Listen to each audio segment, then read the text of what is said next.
Hi everybody and welcome back to another episode of Reviews on Tap with me, Nano Live, and today we're reviewing Spider-Man Into the Spiderverse. Spider-Man Into the Spiderverse is a Spider-Man animation movie. It's produced by Lord and Miller and it stars Shameik Moore, if you remember him from the movie called Dope. Brian Tyree Henry, who's also known as Paperboy in Atlanta. It stars Mahershala Ali from Moonlight. It stars Nicolas Cage and yeah, I'm forgetting 2 or 3 people here and there. This is probably the best comic book or superhero movie of 2018. I don't know, we're still yet to see Aquaman, but I don't think any movie is gonna top this movie. As you'll see in the review, I don't have much to say, much negative things to say about this movie because I liked everything from it.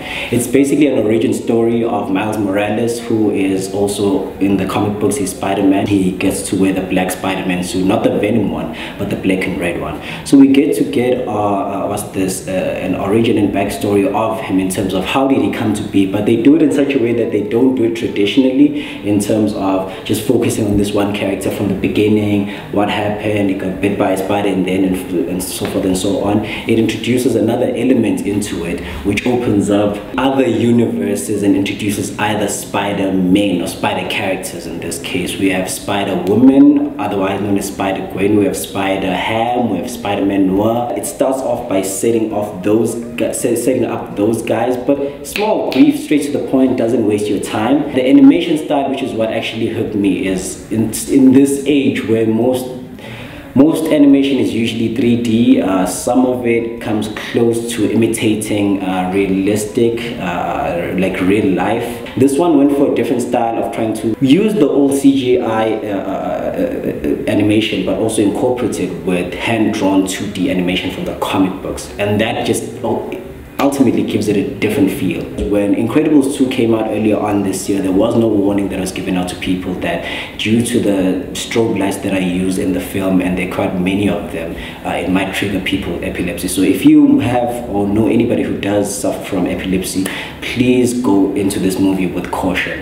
But the reason why I'm even talking about that is because the type of lighting and the type of animation that is used, it just creates an own world of its own where it's just fun to even look at. It's fun, it draws you in, it's like you're in there, you're right there with them, and it's a different world that is, it imitates normal cinematic cameras or normal cinematography in general, but it does the fact that it incorporated those 2 styles and made them one, it just makes it a bit more unique. It's very funny. That's another thing I really liked about it. It's a different, unique story of how someone came to be, and it doesn't just follow your normal traditional route. The other characters that are in there, it doesn't feel like they're taking away from the main character. We also have Spider-Man, who is Peter Parker, the one we usually know, but he's not the main character of this film. It's Miles Morales who is the main character in the film, and then it just goes through that and just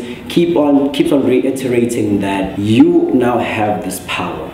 You should choose how to use it. They do play a joke on that, by the way. With great power comes great responsibility, and it's a funny way how they actually use that, but it says it not directly like that, in terms of you now have this power, you choose what to do, what not to do about it. And it also explores this part of that is hardly ever explored in comic book movies or superhero movies in general, where it focuses on, at the expense of spoiling the movie, it focuses on a part where something happens and people get to appreciate the superhero more than they actually did. I enjoyed the movie. I know that you definitely will enjoy the movie. I can put my money on that. It's my favorite superhero film, as I've mentioned, of the year. And yeah, guys, just basically go out and see it. It's coming out next week, or this week rather, on Friday, 14th December. Go check it out, have some fun. It's kid friendly, so you can watch it with your kids if you have kids or your little siblings. It caters almost basically for everybody, and you will definitely enjoy it. And like I said, I have nothing bad to say about this film. I'm totally satisfied and happy and stoked about it. So go check it out if you get time, or if you get money and so forth and so on. It's also a good thing it came out during the holidays, so if you can, go check it out with your siblings or your kids. Don't forget to subscribe, comment, like, and share, and I'll see you on the next video.